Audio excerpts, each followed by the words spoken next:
Now that the NHL regular season has concluded, I thought it'd be the perfect time to revisit the subject of disappointing players. In this video, we're going to go over a handful of players who in some aspects have had their worst season career-wise. We'll go over things such as stats, the overall outlook for their respective teams, and more. But before we do, if you aren't subscribed to my channel, I'd love it if you could hit the subscribe button for more NHL-themed content. And with that, here are NHL players who have had their worst season yet.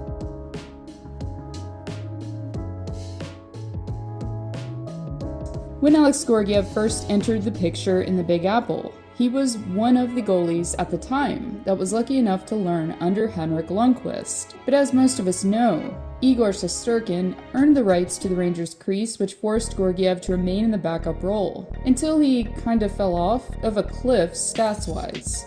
In the 2021-22 season, for example, the netminder fell short of the .900 benchmark with a .898. And you might be wondering why I'm backtracking like this. Well, in all honesty, my aim is to paint a picture of consistent inconsistency. From the Rangers, Georgiev went to Colorado, where he actually rebounded quite nicely with a stable blue line in front of him. However, as I alluded to, it didn't last long. After having a disaster of a start to the season with a .875 save percentage, Georgiev was traded again to San Jose. The trade itself made sense because at the time Georgiev was struggling, and the Sharks just needed a warm body basically for the time being. Okay, maybe that was a little harsh, but they could afford to let their goalie let in almost 4 goals a game. Anyways, it's probably no surprise that the goaltender finished with his career worst save percentage with a .875. He's also capped off the season with a 15, 26, and 4 record.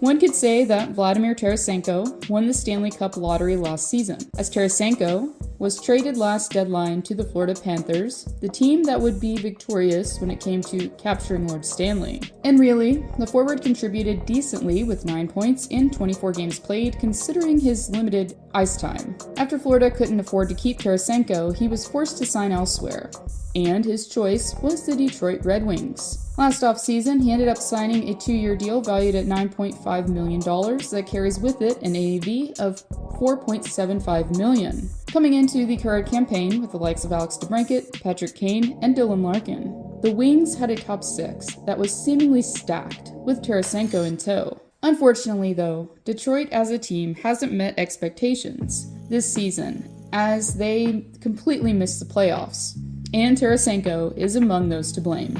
Following 75 games played, he was only able to muster up 10 goals throughout.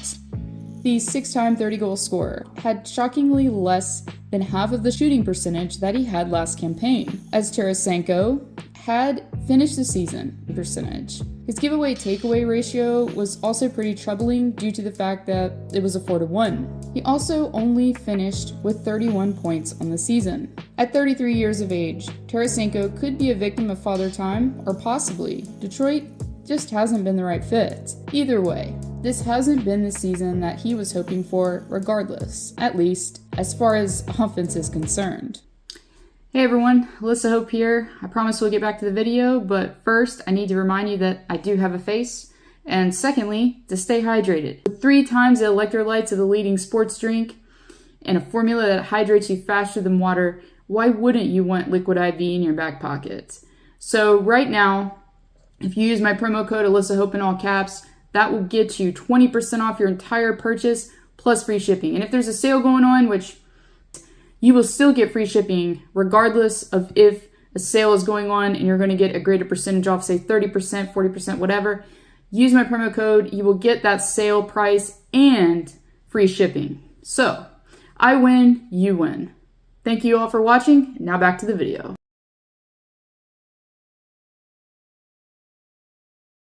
Drafted 5th overall in 2017 by Vancouver, Elias Pettersson was looked at as the answer initially at center. Pettersson demonstrated from day one a complete skill set and the ability to evenly compete at both ends of the ice. Agile and shifty, the more slender build he has naturally has allowed for him to elude the opposition when needed. From the start, the forward was in the spotlight as he captured the Calder Trophy following his impressive rookie campaign, one in which he notched 66 points in 77 games played. Pettersson, along with Quinn Hughes and Brock Besser, symbolized a new era in BC. Following the days of the Sedin twins and Roberto Luongo, the Canucks were looking to turn the page and to rebuild in stride. And unfortunately, the team has went through more than its fair share of growing pains here in recent years. After winning a postseason round in the bubble, the Canucks went 3 seasons without a sniff at the playoffs. By the 2022-23 season, however, even though they weren't playoff bound, the Canucks began to show some signs of life. Pettersson, for example, hit the triple-digit threshold in points as he recorded 102 in 80 games played. Even though he did take a step back slightly last season, Pettersson still finished with over a point per game with 89 in a full season's play. Unfortunately though, this season has been a disaster for the Canucks and their fan base. At the start was the drama between JT Miller and Pettersson. Drama that was so pervasive that it allowed for Miller to return back to NYC via trade.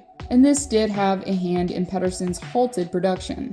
Following 64 games played on the season, PD was only able to muster up 45 points overall. His shooting percentage was at a career low at 13.8%. And this is definitely reflected considering that he finished with just 15 goals to his name. Speaking of goals, Pettersson faced a 14-game goalless drought, which for a previous 39-goal scorer is kind of scary. Unfortunately for PD, his season ended on a note that wasn't so great, as the forward was forced to remain on the sidelines due to an upper body injury. Despite there being a lot of suspicion that he could be traded by the deadline, Pettersson has remained on the Canucks roster.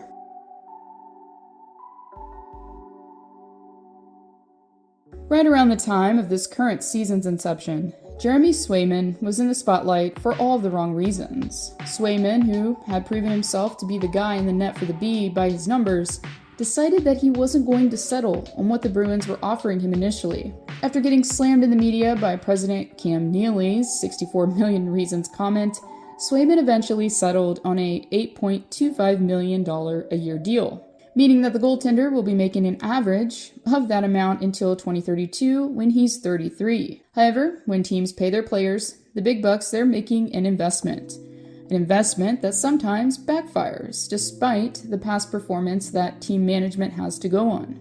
And unfortunately, at least as far as this season is concerned, the Bruins' $66 million price tag that they will be paying to keep Swayman on the books isn't looking like a bargain. This season, Swayman took a deep dive into mediocrity as he recorded a .892 save percentage. This was the first time in his NHL career that he sported a below .900 save percentage. Shockingly, he also had a losing record in this campaign as well, as he had 29 losses on the season and only 22 wins. It will be interesting to see if Swayman can rebound next campaign. I'm sure Bruins fans are hoping just that, considering the lengthy contract that he was recently given. In conclusion, hopefully we'll see an improvement in play from these players in the future. However, I have a feeling that not all of them are going to get to rebound gracefully next season, and that it could get worse for them before it gets better. Again, if this is your first time tuning into my channel, I'd love it if you could hit the subscribe button for more NHL-themed content. Thank you all for watching, and I'll see y'all next time.